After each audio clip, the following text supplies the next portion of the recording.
আসসালামু আলাইকুম। আজকে আপনাদের সাথে শেয়ার করব পুঁই শাকের রেসিপি। পুঁই শাকগুলা ভালো করে ধুয়ে নিয়েছি।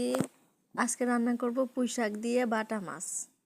মাছগুলোও আমি ধুয়ে নিয়েছি সুন্দর করে। চুলাতে একটা কড়াই বসিয়ে দিয়েছি। কড়াইয়ের মধ্যে সরিষার তেল দিয়ে দিচ্ছি, আর দিয়ে দিচ্ছি পেঁয়াজ কুচি আর রসুন কুচি। আপনারা এটা সয়াবিন তেলেও রান্না করতে পারেন। আসলে আমি সরিষার তেলই খাই, এই জন্য সরিষার তেলে রান্না করি।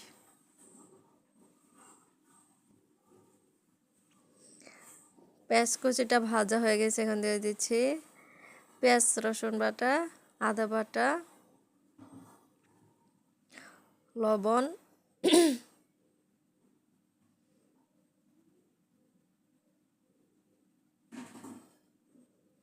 হলুদ গুঁড়া,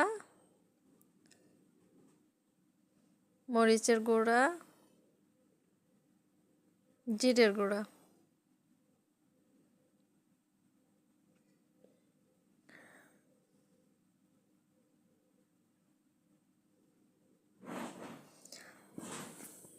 আর দিয়ে দিচ্ছি পানি। পানি দিয়ে মশলাটাকে ভালো করে কষিয়ে নেব।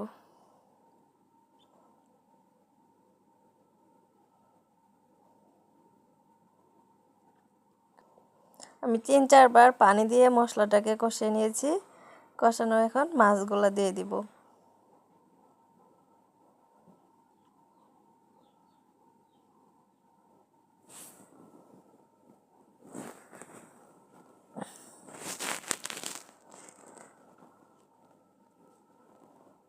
এখন মাছগুলাকে কষিয়ে নিয়ে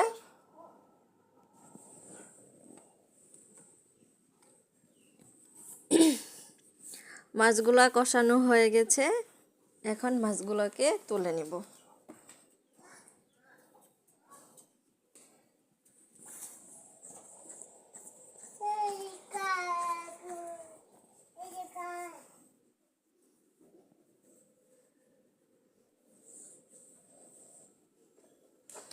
মাছগুলো তুলে নিয়ে শাকগুলা দিয়ে ঢেকে রান্না করব কিছুক্ষণ।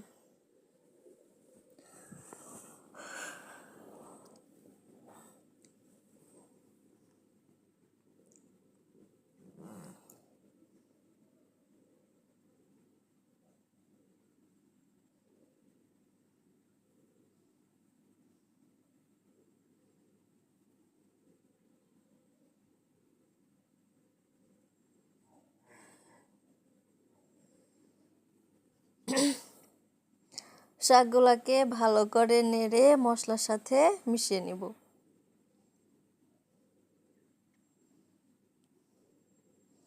ধোয়ার কারণে দেখাই যাচ্ছে না।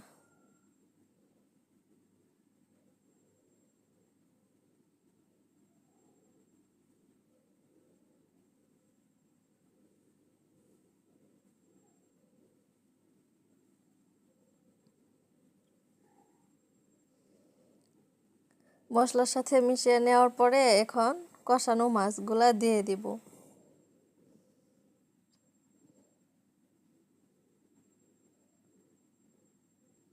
মাছগুলা দিয়ে এখন একটু নেড়ে নিব, যাতে মাছগুলো না ভেঙে যায় হালকাভাবে।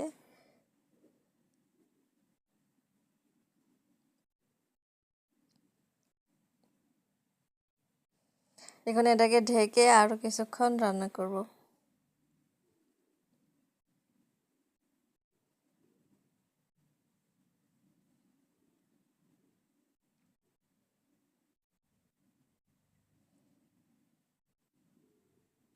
শাকটা প্রায় হয়ে গেছে, নিচে আর একটু পানি আছে, পানিটাকে আর একটু শুকিয়ে নেব।